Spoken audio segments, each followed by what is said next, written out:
Hey, this is Ben from the BM Photographer channel, and in this video I want to show you guys something I'm really excited about, which is creating realistic lens flare in your natural light portraits.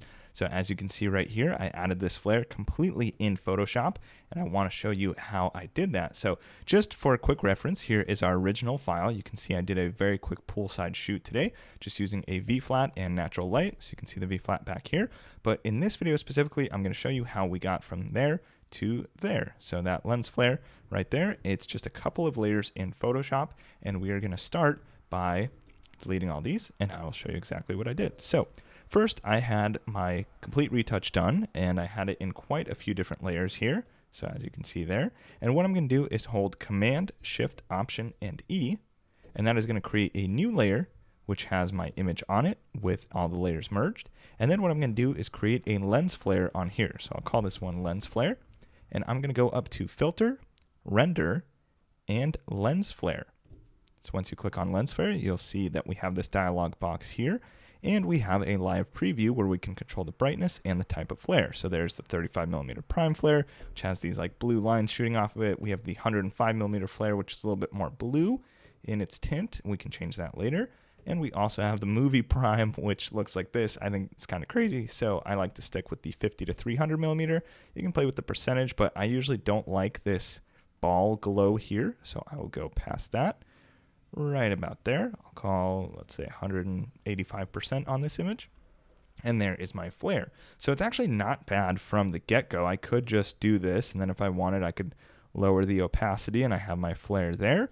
And that's very easy, and basically, if you want your image to look like that, you can be done there. But what I'm going to do is actually create a clipping mask so that we can adjust how we have this done. So the first step that I'm going to do is actually open a color balance layer.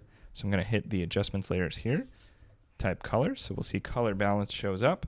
And once I have that, I'm going to add red and yellow into the new color balance layer. So as you can see, I'm on the midtones. If I add yellow, it's going to adjust everything in the image, and that's fine because this is actually just going to be our flare. So think just of the flare here. So I'm going to right click on it, create clipping mask, and let's add a little bit of yellow, and I'm also going to add red so we have some warm tones here.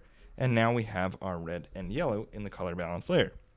Then what I'm going to do is make an inverted mask on our lens flare layer. So I'm going to hit the layer mask button, hit Command I to invert, and now you can see it's not showing up at all.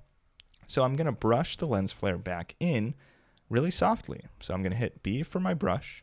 I'm going to switch to a white brush here and have my settings at 100% opacity and 10% flow. We can use the bracket keys on our keyboard to open up the brush, or left bracket to make it smaller. And then I'm simply going to brush down from the corner where I want the flare to come in. And you can see that we have this kind of nice haze.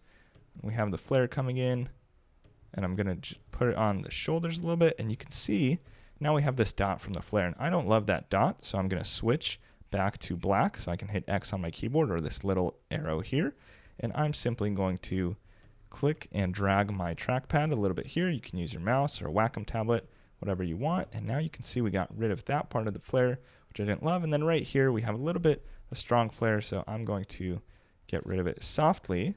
And now we have our flare coming in a little bit softer. So now we have our flare layer just showing up there in the corner.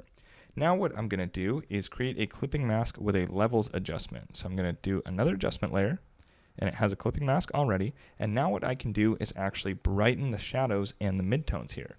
So I can brighten the midtones by going to the left.